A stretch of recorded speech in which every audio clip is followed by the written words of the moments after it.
अस्सलामु अलैकुम वरहमतुल्लाहि वबरकातुहू। अल्हम्दुलिल्लाहि रब्बिल आलमीन वस्सलातु वस्सलामु अला सय्यिदिल मुरसलीन। अम्मा बाद फ़अऊज़ु बिल्लाहि मिनश शैतानिर रजीम। बिस्मिल्लाहिर रहमानिर रहीम। अस्सलातु वस्सलामु अलैका या रसूलल्लाह व अला आलिका व अस्हाबिका या सय्यिदी या हबीबल्लाह। अस्सलातु वस्सलामु अलैका या सय्यिदी या नबियल्लाह व अला आलिका व अस्हाबिका या सय्यिदी या नूरल्लाह।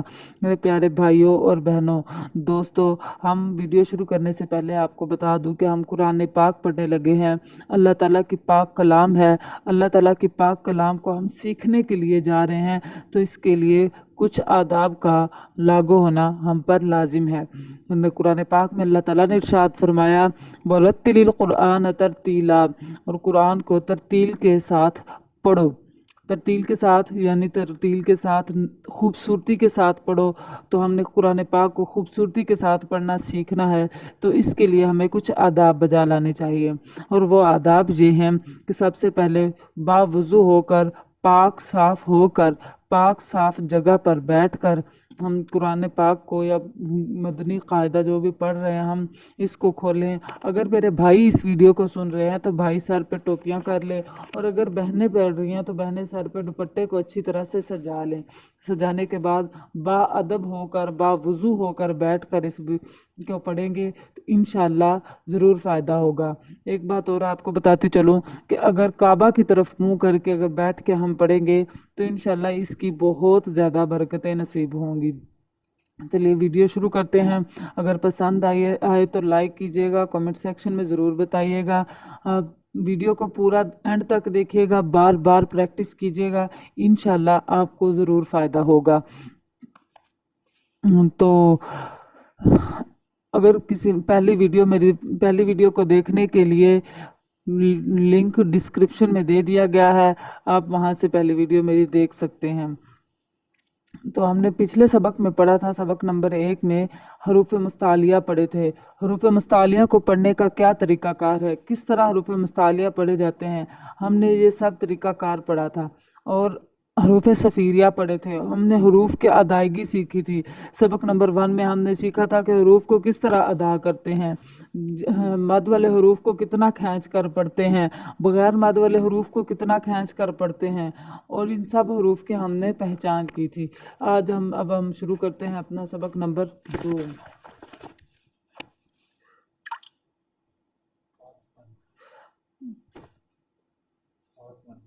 सबक नंबर 2 पार्ट 1। आप लोगों की आसानी के लिए मैंने सबक नंबर 2 को 3 हिस्सों में तकसीम किया है।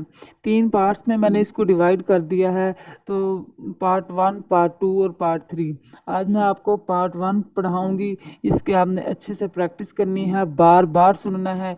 इंशाअल्लाह ताला आपका भी कुरान पाक दुरुस्त हो जाएगा। चले आइए शुरू करते हैं। अऊज़ु बिल्लाहि मिनश शैतानिर रजीम। बिस्मिल्लाहिर रहमानिर रहीम। नाज़रीन, ये देखिए, ये सबक नंबर 2 आप देख रहे होंगे, आपके सामने खुल चुका होगा। तो इसमें कुछ अल्फाज हैं, 2-2 करके अल्फाज लिखे हुए हैं। किसी के नीचे डॉट लगा हुआ है, किसी के ऊपर 3 डॉट हैं, या कुछ के सिरे नज़र आ रहे हैं। इसी तरह के हमें कन्फ्यूज़न हो जाती है। जो बिगिनर्स हैं, जो छोटे बच्चे हैं, उनको नहीं समझ आती कि ये क्या चीज़ है, कैसे पढ़ा जाएगा इसको, क्योंकि उन्होंने सिर्फ अलिफ बा ता सा पढ़ा होता है। आगे उन्होंने उनकी सिर्फ पहचान की होती है, अगली पहचान थोड़ी सी उनके लिए मुश्किल हो सकती है। तो नाजरीन, अलिफ बा ता सा ये हरूफ मुफरद हैं, अकेले लिखे जाने वाले हरूफ। मुफरद हरूफ उनको कहा जाता है जो सिर्फ एक ही लफ्ज़ हो, उसके साथ कोई दूसरा लफ्ज़ ना जुड़ा हुआ हो। मुरक्कब हरूफ जो होते हैं उन हरूफ को कहते हैं कि एक के साथ एक से ज़्यादा हरफ जमा किए गए हों, जुड़े हुए हों, 2 भी हो सकते हैं, 3-4 हरूफ जुड़े हुए हों, तो वो हरूफ मुरक्कब हो जाते हैं। यानी 2 या इससे ज़ायद हरूफ मिलकर एक मुरक्कब बनता है।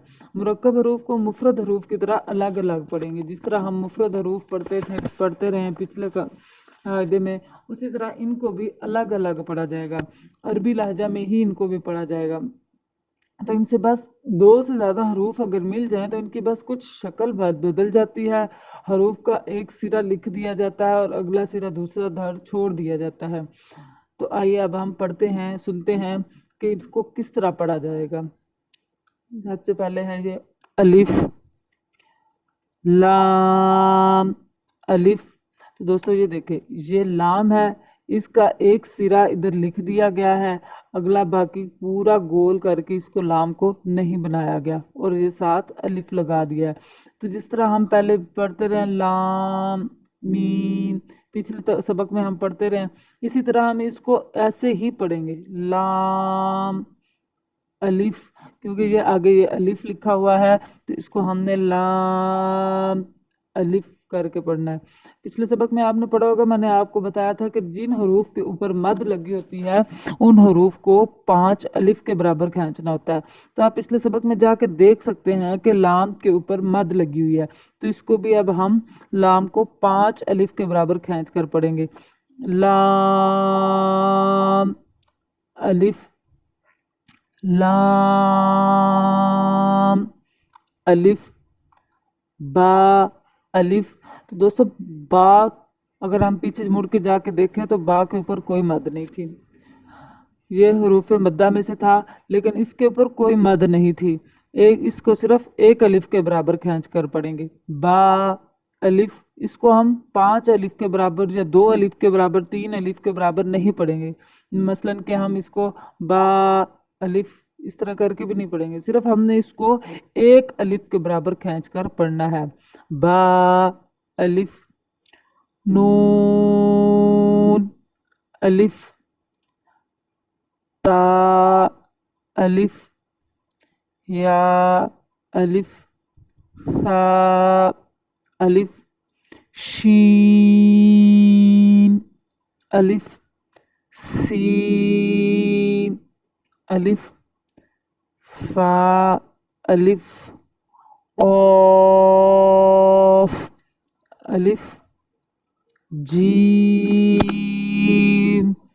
अलिफ खा अलिफ हा अलिफ आइन अलिफ आइन अलिफ गैन अलिफ स्वाद अलिफ दाद अलिफ ता अलिफ रा अलिफ मीम अलिफ हा अलिफ काफ अलिफ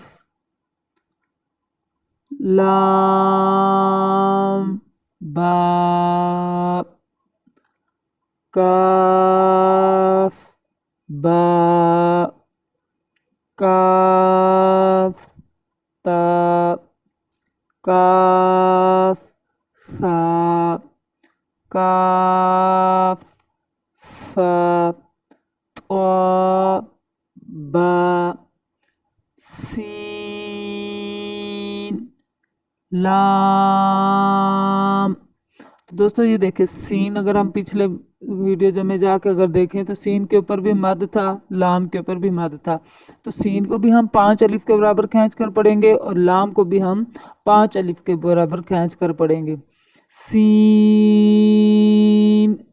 लाम शीन लाम स्वाद लाम द्वाद लाम।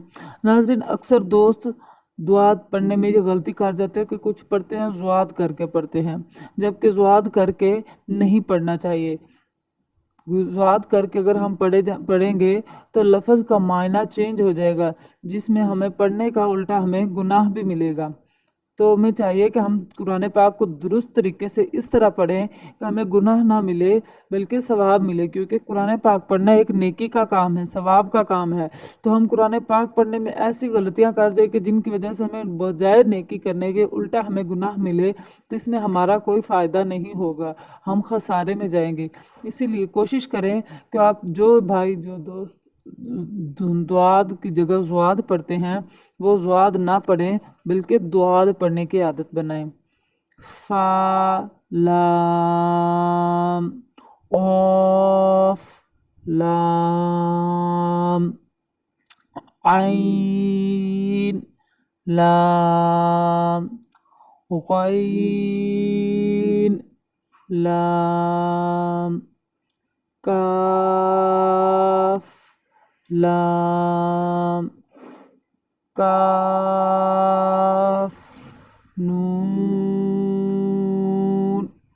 طا نون را نون۔ ناظرین یہ تھی ہماری آج کی ویڈیو۔ آج کے لیے پارٹ 1 کے لیے اتنا ہی کافی تھا۔ ایک بات آپ کو اور بتاتی چلوں کہ جب ہم مرکب حروف کو پڑھیں گے تو بالکل آرام سے ٹھہر ٹھہر کر پڑھیں گے۔ اگر ہم اس طرح نہیں پڑھ سکتے جیم الف خا الف حا الف عین الف غین الف صاد الف ضاد الف طا الف ظا الف، یہ پڑھنا غلط طریقہ ہے۔ ہم ان کو بالکل مفرد حروف کی طرح آرام سے، نرمی سے، پیار اور محبت سے بیٹھ کر پڑھیں گے۔ اتنی جلد بازی سے ہم نہیں پڑھیں گے کہ جلد بازی سے پڑھنے سے قرآن پاک کے پڑھنے کی خوبصورتی جو ہے وہ ختم ہو جاتی ہے۔ اگر آپ چاہتے ہیں کہ قرآن پاک کو خوبصورتی کے ساتھ پڑھنا سیکھیں تو ویڈیو کو لائک کیجئے گا، شیئر کیجئے گا، کمنٹ سیکشن میں ضرور لکھیے جائے گا، اور بیل آئیکن پہ سبسکرائب کر کے بیل آئیکن پہ ضرور پریس کیجئے گا کہ اس سے آنے والی نئی ویڈیو کا نوٹیفیکیشن آپ کو مل جائے گا۔ اللہ حافظ۔